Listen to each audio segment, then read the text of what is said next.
오늘 말씀은 지난 시간과 또 이어서 룻기 4장 말씀인데요. 룻기라는 성경은 엘리멜렉이라는 한 가정에서 일어난 일에 대한 말씀이었습니다. 엘리멜렉이라는 뜻은 하나님은 나의 왕이시다 이런 뜻입니다. 근데 엘리멜렉의 인생을 보게 되면 그 이름은 참 믿음이 좋은 이름이고 정말 이스라엘을 향한 어떤 메시지까지 담긴 그런 이름이었지만 엘리멜렉의 삶의 마무리는 마지막은 별로 좋지가 않았죠. 하나님 주신 이스라엘 땅이 그 기업을 지키지 못하고 모압으로 건너가서 살다가 그 모압에서 생을 마감했습니다. 엘리멜렉이 그렇게 모압에서 죽었을 뿐만 아니라 그의 두 아들도 이스라엘 땅이 아니라 이방인의 땅 모압에서 두 아들이 죽게 되었죠. 그래서 엘리멜렉의 가족은 그 부인 나오미와 며느리 룻 두 사람밖에 이제 남지 않았습니다. 이 지금 엘리멜렉의 가정은 지난 시간에 잠깐 보았듯이 무엇과 똑같냐면 지금 사사시대의 이스라엘과 너무나 비슷합니다.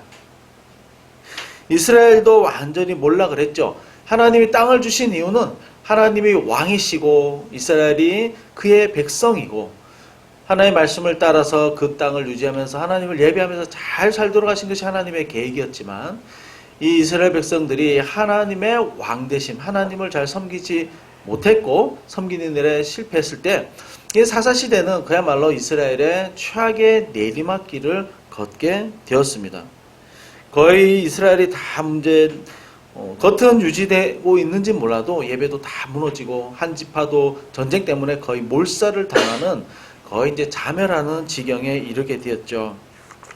그러나 하나님께서 지난 시간에 보았듯이 선택한 백성을 자멸하도록 그냥 내버려 두지 않았습니다. 하나님은 다시 새롭게 기회를 주셔서 하나님의 주권적인 능력으로 이 백성 가운데 새로운 일을 시작하셨습니다. 하나님의 이런 전능하심, 하나님의 능력이라고 하는 것은 어디서 보여지냐면 바로 이런 절망적인 상황, 사람의 힘으로는 도저히 기대할 수 없는 상황에서 하나님이 새롭게 일으키시고 시작하실 때 우리는 하나님을 전능하신 하나님 또 회복시키는 하나님으로 우리는 고백할 수 있습니다. 그래서 룻기서의 마지막은 엘리멜렉, 하나님 나의 왕이시다라는 사람이 모압에서 죽는 것으로 시작을 했지만 룻기서 제일 마지막은 다윗 왕이 이 가문에서 날 것을 예견하면서 룻기서는 끝났습니다. 그러면 오늘 말씀에서 이 엘리멜렉의 가정을 하나님은 그럼 어떤 방법으로 어떻게 회복시키시는가 우리가 한번 생각해 보고자 합니다. 우리가 두 가지로 생각해 보고자 하는데요. 첫 번째는 구속자를 허락하시면서 이 가정을 새롭게 하시는 이 일을 시작하십니다. 자, 오늘 룻기서의 말씀을 우리가 잘 이해하기 위해서는 이스라엘의 두 가지 제도를 좀 잘 우리가 살펴볼 필요가 있습니다. 두 가지 제도가 뭐냐면 고엘 제도라는 것과 계대 결혼법이라고 하는 두 가지의 법이 있습니다. 이스라엘 율법 가운데 하나님이 제정해 주신 법인데요. 고엘 제도라는 것이 뭐냐면 고엘은 친척이라는 뜻입니다. 그러니까 구속시켜주는 친척이라는 뜻이고요. 3절에 보면 기업 물을 자라고 나오는데요. 킨스맨 리디머라고 나옵니다. 킨스맨 리디머. 그러니까 책임져 주는 친척. 그러니까 구속시켜주는 친척이라는 뜻인데요. 이게 고엘 제도입니다. 이게 무슨 말이냐면 친척 가운데서 굉장히 어려운 일을 당했습니다. 지금처럼 엘리멜렉이 모압에서 죽었다든지 아니면 그 집에 큰 불이 나서 다 타버리고 하루아침에 모든 재산을 잃어버린 너무나 큰 사고를 당했을 때 그 사람을 도와줘야 되는데 누가 도와주냐면 가장 가까운 친척이 이 사람의 어려운 형편을 도와줘야 됩니다. 이 당시에는 어려워지면 하나님께서 각 가문마다 물려주신 땅이 있습니다. 그 땅을 팔거나 그래도 어려워지면 다른 집에 종으로 팔려갑니다. 그러면 그 친척이, 가까운 친척이 보고 있다가 저 친척을 좀 회복시켜야 되겠다. 저 친척의 빚을 내가 대신 갚아줘야 되겠다. 땅을 다시 회복시켜줘야 되겠다 해서 가장 가까운 친척이 그 사람을, 형제를 다시 구제해 주는 거죠. 이것이 고엘 제도라는 겁니다. 이것과 비슷한 제도가 뭐냐면 계대 결혼법이라는 것이 있는데요. 형제 중에서 한 사람이 죽으면 그 시동생이 그 형수님을 아내로 맞이하는 법이 있습니다. 그러니까 동생이 대신 대를 이어주는 법인 거죠. 그러니까 이 고엘 제도, 계대 결혼법이 두 가지가 왜 있냐면 크게는 두 가지 이유입니다. 어려운 일을 당한 사람을 긍휼히 여기고 돕는 이유이죠. 두 번째는 하나님 백성의 그 재산을 보호하고 혈통을 이어주는 이 두 가지 이유 때문인 겁니다.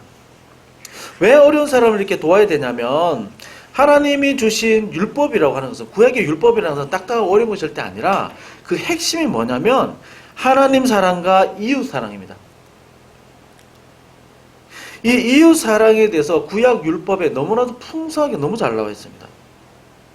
룻기서에 나오는 한 가지 사건은 뭐냐면 룻이 고향에 돌아와서 굉장히 어려운 지금 형편에서 살아야 되는데 할 수 있는 일이 아무것도 없었습니다. 그래서 당장 먹을 것이 없어서 어떻게 하냐면 보아스가 추수하는 그 밭에 가가지고 이삭을 줍습니다. 이게 뭐냐면 율법에 이렇게 규정이 되어 있습니다. 수확을 할 때 떨어진 나달을 다 줍지 말아라. 그리고 수확을 할 때 밭 귀퉁이에 남아있는 곡식을 다 베지 말아라. 그것은 가난한 자들의 것이다 라고 성경에서는 이야기를 하고 있습니다. 그래서 수확을 할 때 보면 그 마을에서 어려운 사람들이 뒤를 따라가면서 나달을 이렇게 줍도록 했던 것이죠. 이것은 가난한 자들의 것이었습니다. 그리고 구약 제사에서 이 제물들이 나오는데요. 구약 제사를 드리고 나서 소와 양의 이 제물들이 남습니다. 그리고 화목제물로 하나님 앞에 드린 이 제물을 어떻게 쓰냐면 제일 먼저는 레위인들을 위해서 쓰고 그 다음에는 가난한 자, 과부, 고아된 자를 위해서 사용하도록 한 것이죠. 그래서 이 구약의 율법이라고 하는 것은 이웃을 사랑하고 돌보는 그 내용 굉장히 풍성하게 나와 있습니다. 이 율법에 따라서 고엘 제도와 계대 결혼법이 있는 것이죠. 특히 계대 결혼법이라는 것은 남편이 죽었을 때 그 여인이 혼자서 살아갈 수가 없습니다. 고대 사회에서는 여자의 인권 또 여자 일할 수 있는 권리 너무 없기 때문에 그 여인이 살아갈 수 있도록 돕는 이유도 있는 것이죠. 그리고 고엘 제도와 이 계대 결혼법의 두 번째 이유가 하나님 백성의 계보를 잇는 겁니다. 구약에서는 굉장히 낳고 누구의 자손이다라는 말이 아주 자세히 나오게 되는데요. 그 이유가 무엇이냐면 이 믿음의 혈통을 통해서 거룩한 가족의 계보를 통해서 하나님은 그리스도 메시아를 주시겠다고 말씀하셨기 때문에 이 구약 성경에서는 이 계보가 굉장히 중요합니다. 믿음의 계보를 통해서 하나님은 그 약속하신 자손을 주시겠다고 말씀하셨기 때문에 누구의 자손이 어떤 믿음을 가지고 어떻게 살았고 누구를 낳았는지에 대해서 자세히 나와 있죠. 그래서 구약시대까지는 이런 육신의 혈통이 중요하지만 이제 신약시대에 와서는 육신의 혈통이 중요한 것이 아니라 예수 그리스도 안에 모두가 형제 자매가 되었기 때문에 우리 형제 자매 안에서의 한 가족됨, 그리고 이 형제 자매 안에서의 또 긍휼히 여김과 하나됨을 중요하게 말씀을 하는 거죠. 자, 이 두 가지의 제도를 자세히 얘기를 한 이유가 뭐냐면 지금 룻이 딱 이 두 가지가 필요한 상황인 겁니다. 지금 이 두 가지를 해결해야 됩니다. 나오미의 가족은 엘리멜렉이 가지고 있던 땅이 있었습니다. 고향에 돌아와서 나오미 가족이 살기 위해서는 지금 아무것도 없기 때문에 이 땅을 좀 팔아야 됩니다. 팔아서 생활비와 또 생활을 유지할 수 있는 비용을 마련을 해야 되는 것이거든요.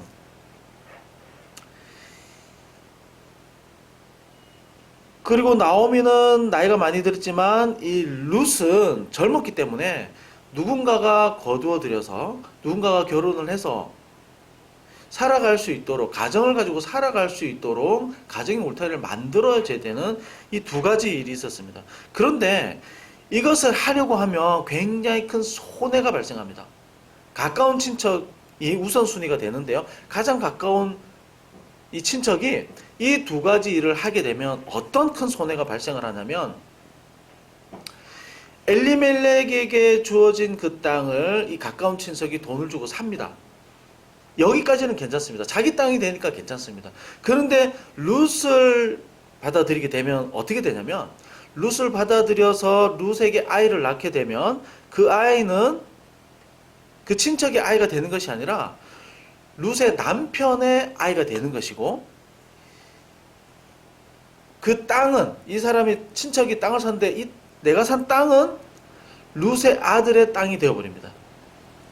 그러니까 내가 친척이 어려워져서 그 땅을 내가 샀습니다. 샀는데 룻의 아이가 태어나면 그 땅을 룻의 아이에게 물려줘야 되는 거죠. 룻의 아이는 또 내 아이가 아닙니다. 룻의 아이는 말론의 아이, 그러니까 엘리멜렉의 손자가 되는 것이죠. 그러니까 잠깐 가까운 친척은 자기의 모든 재산을 사용할 수도 있습니다. 재산에 굉장히 큰 손해를 보고 한 사람을 거둬 들이는 거고 한 사람의 어려움을 다 책임져 주는 겁니다. 그러니까 이것을 안 하려고 하는 거죠. 굉장히 하기 어려운 일인 겁니다. 그래서 이 말씀이 무엇이냐면 4장 4절과 5절의 말씀인 겁니다. 보아스가 나오미의 땅을 살 수 있는 권리가 있는 우선순위가 있는 친척을 만났습니다. 성문에 앉아 있다가 나오미의 가족을 도와주려고 성문에 앉아서 이 친척이 지나가는 걸 보다가 만났습니다. 아주 가까운 친척입니다. 아마 형제나 사촌 정도 되었겠죠. 이 친척한테 3절에서 이야기를 하는 거죠. 나오미 남편이 저렇게 됐고 가정이 저렇게 힘들었으니까 당신이 나오미의 땅, 그러니까 엘리멜렉의 땅을 좀 사시오 이렇게 얘기를 합니다. 그러니까 4절에서 그 가까운 친척, 제일 우선순위가 되는 그 친척이 내가 사겠습니다 이렇게 얘기했습니다. 그런데 5절에서 보아스가 뭐라고 얘기하냐면 근데 한 가지 조건이 있습니다. 이 땅을 사는 건 좋은데 한 가지 조건인데 뭐냐면 땅을 사면서 엘리멜렉의 며느리까지 거두어야 됩니다. 이 얘기를 하는 겁니다. 그러니까 5절에 보면 결혼하고 나서 죽은 자의 이름을 이어서 땅을 물려줘야 된다 이런 뜻까지 포함되어 있는 거죠. 그러니까 6절에서 가까운 친척이 뭐라고 그러냐면 내 기업에 손해가 있을까 하여 이렇게 합니다. 내 기업에 손해가 있을까 하여 무슨 말이냐면 손해가 막심하다. 나한테 돌아올 것은 아무것도 없다. 안 하겠다. 너 손해볼 짓을 왜 하느냐. 이 얘기를 하는 거죠. 그래서 8절에서 이 가까운 친척이 뭐라고 그러냐면 보아스한테 당신이 살아. 나는 못하겠으니까 난 이 권리를 포기했으니까 다음 우선순위는 당신이지 않습니까? 그럼 당신이 사시오. 이 얘기를 하는 거죠. 이제 이 땅을 살 수 있는 권리가 보아스에게 넘어왔습니다. 그래서 9절에서는 보아스가 바로 그 땅을 사죠. 사고 룻도 아내로 맞이를 하게 됩니다. 보아스 입장에서는 엄청난 손해를 감수하고 지금 이 일을 하는 겁니다. 룻을 거둬들여서 자녀를 낳아도 자기 아들이 아닙니다. 이미 죽은 룻의 남편의 아이의 성과 이름을 따서 이름을 짓게 되는 거죠. 땅도 그이한테 다 줘야 되는 겁니다. 그런데 보아스는 엄청난 손해를 감수하고 땅을 사고 룻을 받아들인 것이죠. 보아스에게 자기 것은 하나도 없는 겁니다. 그 집안을 위해서 내 재산을 다 낭비하고 시간과 에너지를 다 써버리는 겁니다.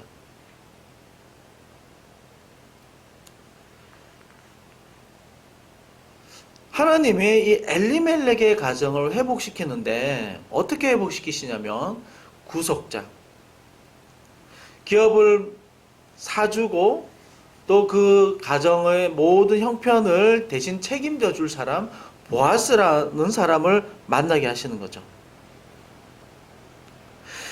이 지금 나오미의 가정은 자기 힘으로 도저히 일어설 수 없는 가정입니다. 혼자 힘으로는 절대 해결할 수 없습니다. 다른 사람의 절대적인 도움이 없이는 일어설 수 없는 가정입니다. 이런 가정에게 결정적인 도움을 줄 사람이 필요한 거죠. 그것도 유력한 사람이 이 가정을 도와야지만 이 가정이 일어설 수 있었던 겁니다. 그래서 이 보아스를 통해서 무엇을 보여주시냐면 구속이라는 것이 무엇인지 굉장히 자세한 사례를 통해서 지금 말씀을 하고 있는 겁니다. 보아스는 기업 물을 자입니다.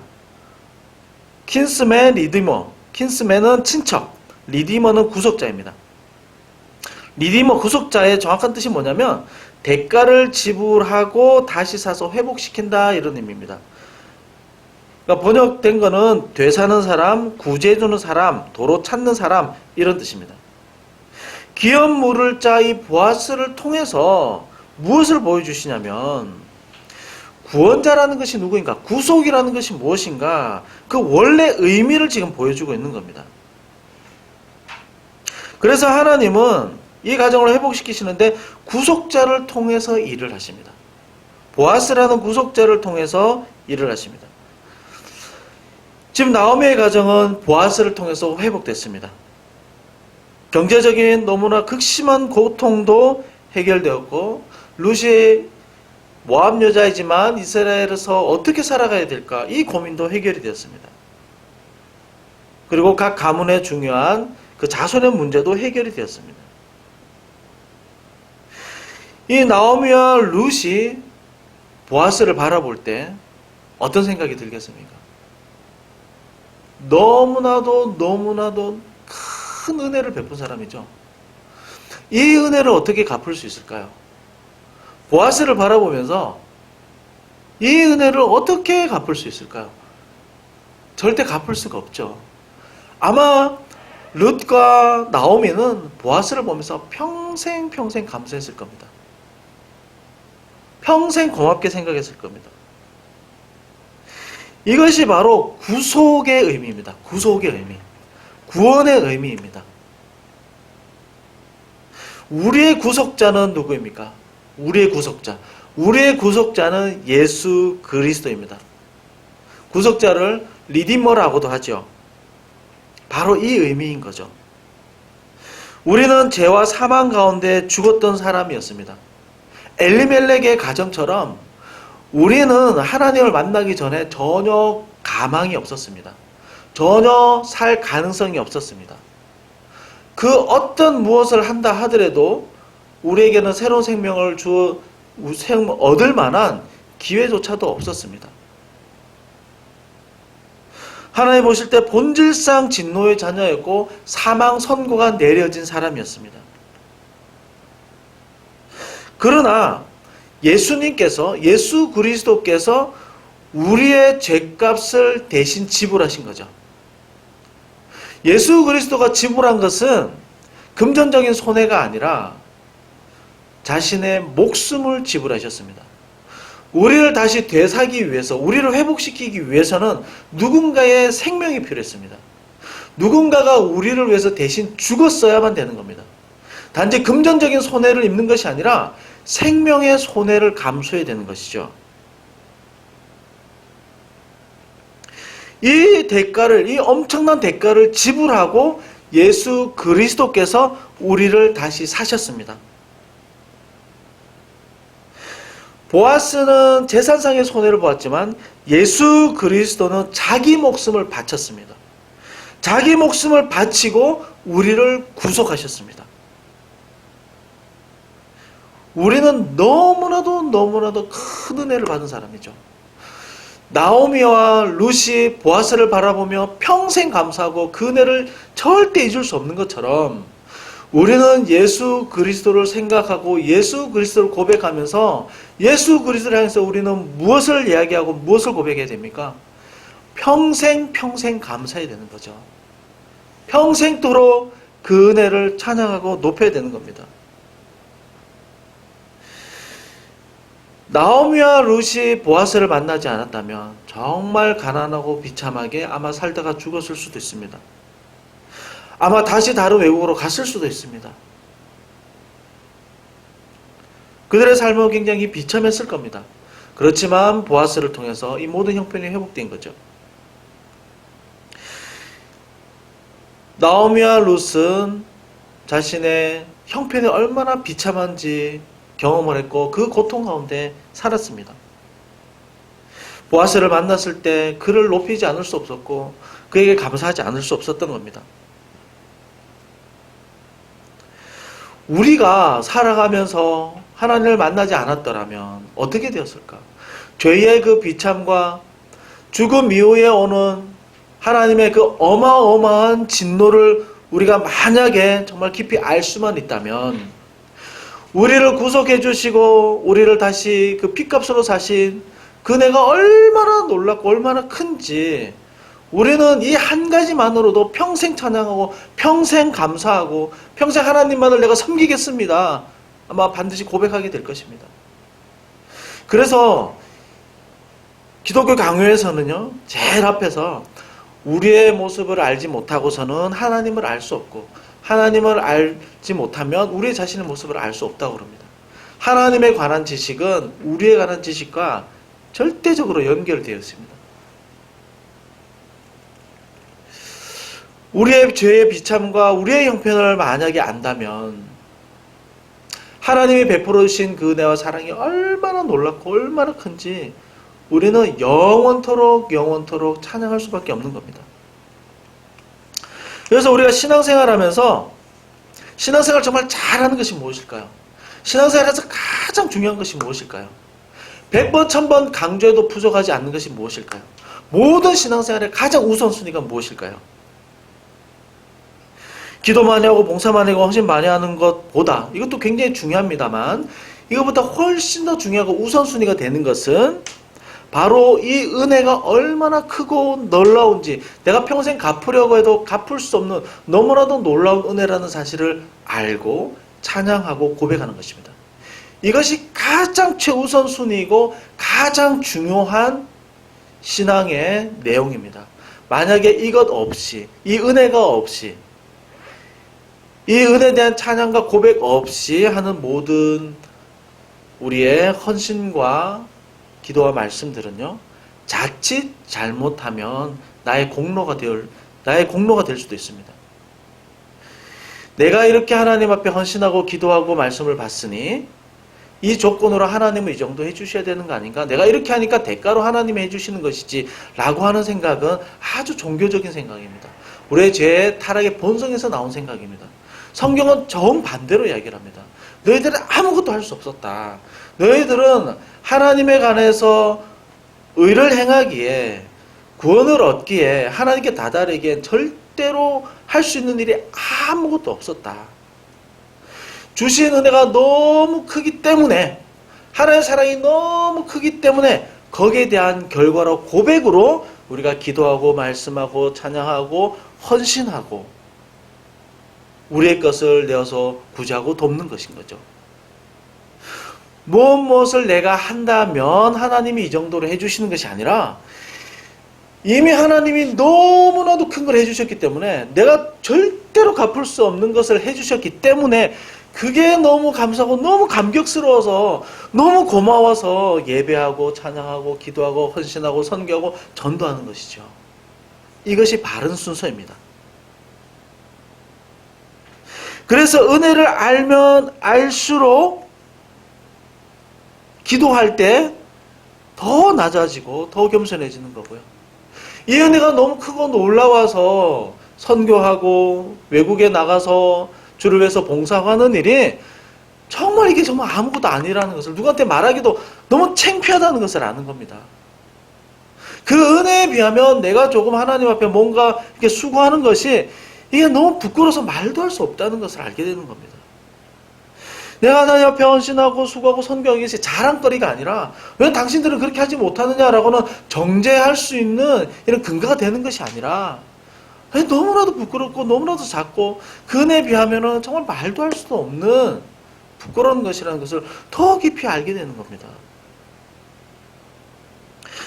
그래서 구속의 은혜라는 것이요 너무나도 중요합니다.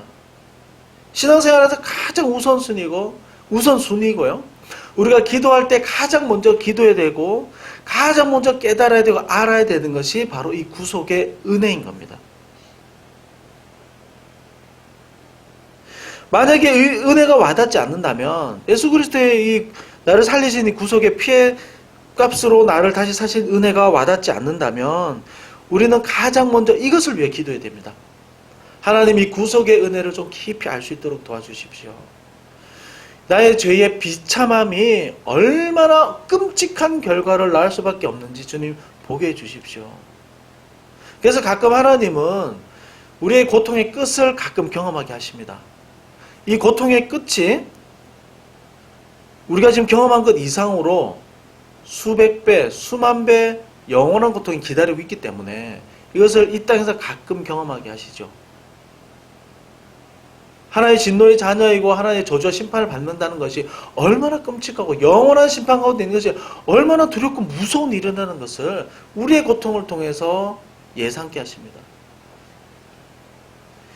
이 가운데서 우리를 건져주신 은혜, 우리의 영원한 생명을 주시고 우리가 살아가면서 기도 가운데 응답해 주시고 우리를 살려주시고 이끌어주신 은혜가 얼마나 큰지 조금씩 알게 하시고요. 완전한 은혜, 완전한 평안, 완전한 의로움을 하나님 앞에 섰을 때 주실 것을 우리는 소망하게 되는 겁니다.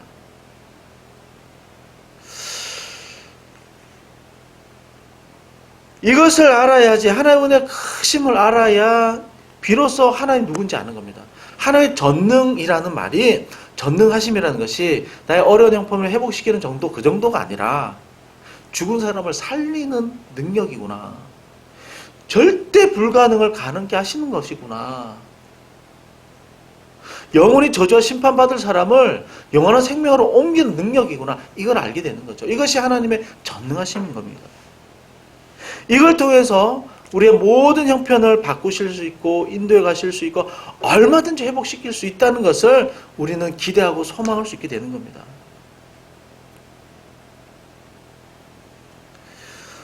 보아스는 리디머였습니다. 구속자였습니다. 자기의 재산을 손해보면서 나오미와 룻의 가정을 거둬들였습니다. 근데 보아스와 비교되지 않는 어마어마한 대가를 지불하신 분이 계십니다. 그분이 바로 우리 주 예수 그리스도이십니다. 우리가 기도할 때 가장 우선순위로 기도해야 될 것은 바로 이 은혜에 대한 감사와 찬양입니다. 그리고 정말 간구해야 될 것, 나에게 주세요라고 간구해야 될 가장 첫 번째 기도 순서가 뭐냐면 바로 이 은혜의 깊이와 넓이와 그 폭을 알게 해달라고 하는 기도입니다. 우리에게 필요한 것들 많죠. 생활에 어려운 것들 많습니다. 이러한 것을 구해야 됩니다. 그 이전에 가장 먼저 구해야 될 것이 뭐냐면 이 은혜에 대한 감격과 이 은혜에 대한 감사가 주님 나에게 내 삶 가운데 넘치게 해주십시오. 이것이 가장 첫 번째로 우리가 주세요라고 하는 기도의 가장 첫 번째 제목이어야 합니다. 이 은혜가 있을 때, 이 감격이 있을 때 우리의 살아가는 인생 길이 결코 두렵거나 미지의 세계가 아니라 하나님 그 크신 섭리 가운데 있음을 비로소 우리는 고백할 수 있게 되고 비록 어려운 일을 만난다 하더라도 비로소 이 은혜 때문에 안심할 수 있게 되는 겁니다.